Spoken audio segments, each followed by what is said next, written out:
So those of you that have followed my sobriety journey, today is the 9th of the month, which means it's another 30 days. I've maintained my sobriety over 17 years now. Funny thing happened the end of last month. We went out, Nikki and I, with, I set up this happy hour thing. Ironic for alcoholics at happy hour, right? But I did it for my graduating class because a few months ago one of our friends died and we all got together and it was great to see everybody. So I figured, hey, why not set up a happy hour the final Friday of every month? So we did. Funny thing is, I set up from 4 to 7. Everybody like works till 5, so they're like, that's the wrong time, you know. So anyway, I'm not going to go down that path. It was just kind of funny. But in doing the happy hour, we left at 7, and myself, Nikki, and my buddy Todd, that I've known since 1985, like might as well be the best friend in my life, right? We went out to dinner afterwards to hang out and have some fellowship and, you know, enjoy good conversation with lifelong friend. I mean, I've known him really since I was 15, 16 years old. So, and I've never had a problem with Nikki drinking around me, nor Todd / Jake drinking around me at all, because I don't have a problem with it. So that night, there was this roasted marshmallow drink that had Jack Daniel's Fireball and something else in it with a little roasted marshmallow on top. And they asked, like, hey, you know, because they knew Jack was my thing, like Jack and beer. That's like, you know, straight up. The strangeness of it is she ordered the shot of Jack with the marshmallow.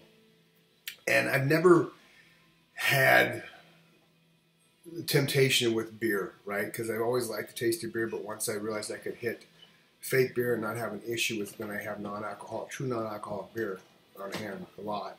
But I only drink it when I don't realize I want it. Like if I have a bad day and I decide, oh, I'm going to go home and drink a beer, I won't do that because that triggers that cycle, right? That bad path of destruction. So I've never done that.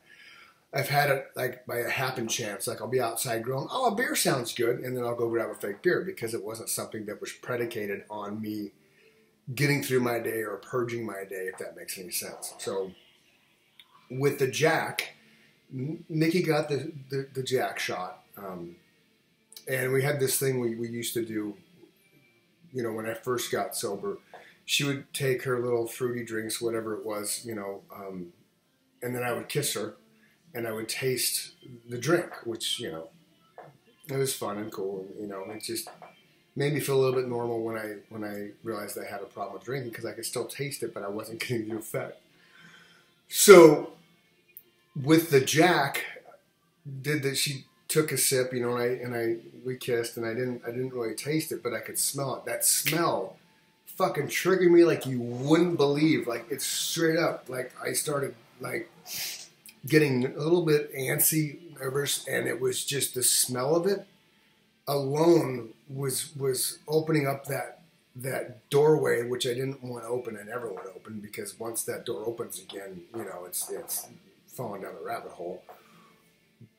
But it tripped me out that just the smell of Jack Daniel's, because I couldn't really taste it on her kiss when we kissed a couple times to try and get the flavor of it. But the smell of it was so bad, I moved it over. We were sitting at a small little table, just the three of us, so it was here with Nick, and I could still smell it. So I moved it over on Todd's left side, so I couldn't smell it. In fact, when the waiter came back, I was going to give it to them, and I no, I'll finish it. But that's how much it triggered me. And the reason I'm sharing that with you is a lot of people have reached out over the years with these videos I do about my sobriety and my alcoholism and my struggle with it, and you know, championing the cause of talking to people and sharing your weaknesses and stuff, because without doing so, you're fighting it alone. There's no reason to fight anything alone, ever.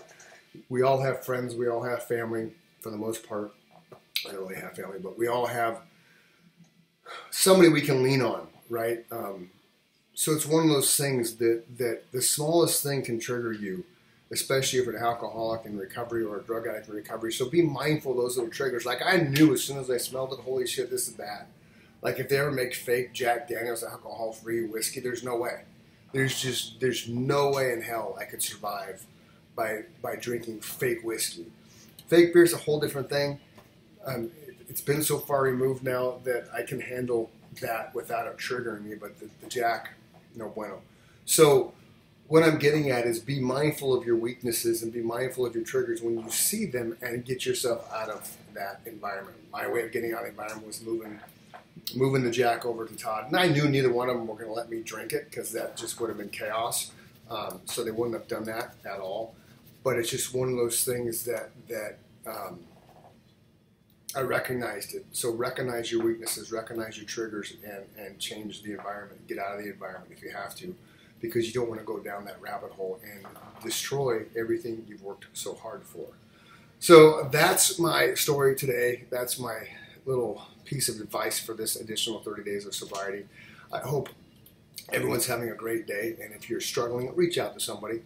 Me, a friend, it doesn't matter. Reach out to somebody that you know and trust that will help talk you through whatever you're going through, because that's what we're all about. All right? Till next time. See you.